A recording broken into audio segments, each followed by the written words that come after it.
going on, Jerome? So this offseason is certainly going to be a transformative one for the Vikings. And this is on the heels of one. Oh, by the way, this is audio only.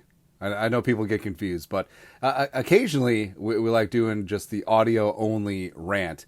And also I can potentially do these without pants on. Actually, I could do most videos without pants on. Never thought about that.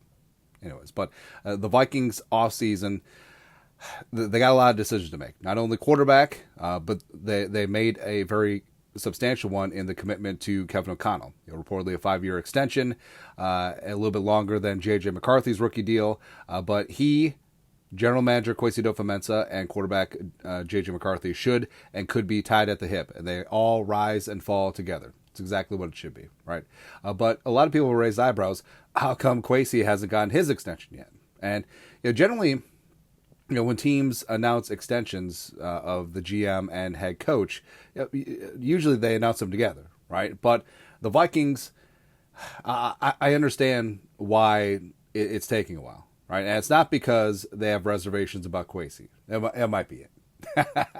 Who knows? But I think part of it is, just the timing of being in the building. And Kwesi and the scouting department been on the road, watching college games during the football season, and that's important. And overall, like being back in the building, getting ready for free agency prep, getting ready for draft prep, like that all is important, and that all has people back in the building. So I think that's part of it too. Even though Kwesi has representation, and they obviously want to get something done, because I think that last offseason, the Vikings and Kwesi and Kevin O'Connell reportedly were close on an extension, but couldn't come to terms, and getting to the point where they're like, okay, we're gonna shut down negotiations before the start of the season, and we'll talk about them next off season. And fully understand that. And Kwesi and Kevin O'Connell, they sort of bet on themselves and they won. And Kevin O'Connell got an extremely lucrative deal for 4 or 5 years, whatever the true length is, and he's good to go. And he proved this year in a season with lowered expectations that he is one of the best coaches in the National Football League. I think that he is great at understanding the personal side of the game with these players, and he got a 14-win season with Sam Darnold. All right, that doesn't.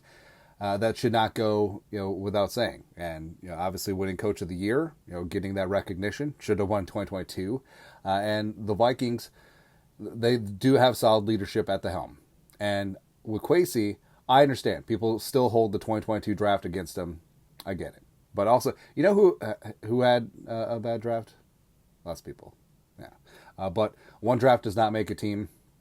And what the Vikings did in free agency last year shouldn't be slept on, and it's something that should be celebrated. Now, the Vikings had to go out and sign a bunch of dudes in free agency because they didn't have the depth and the talent and the starters from the 2022 class, which didn't quite pan out. So that certainly happens. But with Kwesi, I think that he's a lot like Kevin O'Connell. Year after year, he's improved and tending to learn from mistakes. And I think that first year, maybe Kwesi was just trying to prove that he was the smartest guy in the room. The trades up and down the board, trading in division, big time swings in the draft. And it certainly didn't work out. All right, but the drafts have improved over the last couple of years. Also, the UDFAs, UDFAs almost take more skill than hitting on a day 3 pick. Because if you just draft someone day 3, it's like, oh, that's your team. But with undrafted free agents, and not only do you have to negotiate with the agents, and you have to sell the player on, hey, this could be the best spot, and also we can offer you the most guaranteed money. And Kwesi's been very adept at that, and the scouting department has been very good at identifying players that went undrafted that can contribute to the team. So props there. And also, with Addison last year, and also 2 years ago, and also J.J. McCarthy, Diamond Dallas Turner in 2024. I mean, that's still TBD. Like, if McCarthy pans out, and if Diamond Dallas Turner becomes that talisman on the edge, then all of a sudden, you have a hell of a draft. And the franchise is set up for years. And you get to, like, if you get it right at quarterback, you get it wrong everywhere else, and it is a cologne that covers up a lot of stink. And I think that the Vikings absolutely have the right one in J.J. McCarthy, but we'll see from there. But I think part of what it is, too, is I think that maybe ownership just wants to take a look at what this offseason is going to be, right? And we've made this case before that the football season with a coach is a football season. The season for a general manager is the off season. So I think that they still think that Kwesi is the guy, but just to make sure, I mean, they're in no rush. He's under contract for another year, and they want to just see what happens in free agency and the draft this year. And the Wilfs, they aren't dummies, and they're from New Jersey, and Jersey with New York, Jersey with Philly, a lot of proximity there. And they saw what happened with the Eagles and Jeffrey Lurie and how the Eagles went about winning that Super Bowl. It's all about that D-line. And also, by the way, the Eagles have one of the best offensive lines in the game. Howie Roseman, you got to take your hat off to him. He was one of the best general managers in recent NFL history. And what's amazing about the Eagles, so something I love, is that Howie is extremely aggressive about trying to improve this team. He doesn't rest on his laurels. They're consistently spending high draft capital in that front seven and that defensive line. And they're aggressive in getting guys like the A.J. Brown trade, which is great. They're also very active in signing free agents. All right, so, and also once they identify a problem, they go after it full bore. So they saw weakness in their secondary, and then they spent draft capital on Quinton Mitchell, stud, and Cooper DeJean, stud. And they just got after things. And I think that the Vikings understand what the issue is. Interior offensive line, as well as interior defensive line pass rush. And they got to solve all those things, and everything else will take care of itself. Oh, they got to run the ball. Yes. Improving the interior offensive line will take care of that. Oh, they got to be able to get cornerbacks. Well, if the quarterback is under duress immediately because of that quick interior A and B gap pressure, they got to get after that thing. It's exactly what the Vikings did last offseason with edge rusher, where they were fully buying into the 3-4 Flores defense.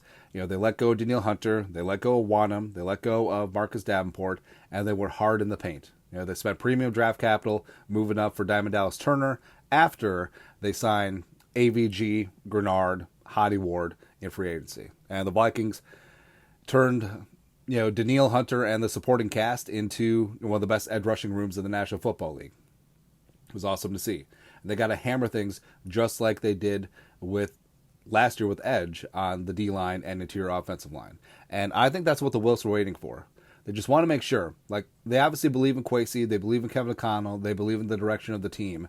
But they just want to make sure, hey, Kwesi, make sure that you check that box hitting interior offensive line, guards and centers, and interior defensive line in free agency and the draft. We just want to make sure. You know what I mean? And the Vikings, they had a great plan last offseason. They're able to be big-time players in free agency despite only having $39 million in cap space. They took the dead cap hits from Cousins and Danielle and Marcus Davenport, and they went out and signed dudes. Darnold, Grenard, Aaron Jones, Andrew Van Ginkel, Gilly, Cashman. Like, they're great. They're fantastic. Also, they extended Jefferson and Darisaw. So they took care of their guys. They got some great free agents, and they traded for the quarterback of the future and talisman on the edge. I mean, what more could you want? And now this offseason, they got more cap space, $62 million plus, and they don't have a ton of draft picks, but they certainly can get after things in free agency. They can suture up a lot of needs and make it so that they can be BPA in the draft. And it's a great defensive tackle class, it's a great running back class, and the Vikings, everything is set up for them to succeed. They know what they have to do. They've got aggressive with needs before, last offseason. And Kwesi's gotten significantly better. I know people want to bash him in the head with that 2022 draft class, but it is what it is. You can't change the past, and the team learned from it. Also, hey, so everyone's quick to give Flores all the credit for the defensive signings. How come no one is quick to give the blame to Donashell for the 2022 defensive draft picks? Maybe Donashell was like, son, I've been around this league for a bajillion years. You know who's going to be really good? Lewis Cine, Andrew Booth, and Brian Asamoah. who knows? But I do think that Kwesi and the scouting department is settling into a groove. I think that Kevin O'Connell and Kwesi work well together. I think that it's a good thing that they occasionally disagree about things, but still, at the end of the day, they want the team to succeed, and that's what they're going to do. And sometimes it's good to have separation of church and state. So Kevin O'Connell is the future. I'm glad that they got him extended long term. J.J. McCarthy is your future franchise quarterback. Glad that he's on his rookie deal. The Vikings cleaned up all their cap issues last year, so they can spend, and assemble an FU team around him over the next 2 to 3 seasons when he's on that cheap rookie deal. And also, Kwesi, I think that he is the general manager to be able to solve all these issues. And basically, when general manager takes over, it takes about 3 years to have a full roster turnover. And basically, that's what's happened. I mean, this is Kevin O'Connell and Kwesi Adofo-Mensah's team now, and it ceased to be Spielman and Zimmer's. And so now, going forward, it's truly all on Kwesi. It's truly all on Kevin O'Connell. And I think that Kwesi will be extended, but like we said, maybe it was just the Wilfs just like, yeah, let's just make sure that things go well in free agency and the draft. So we'll see what happens. Anyways, that's it. You guys are the best. You have to do. Skull. No production value.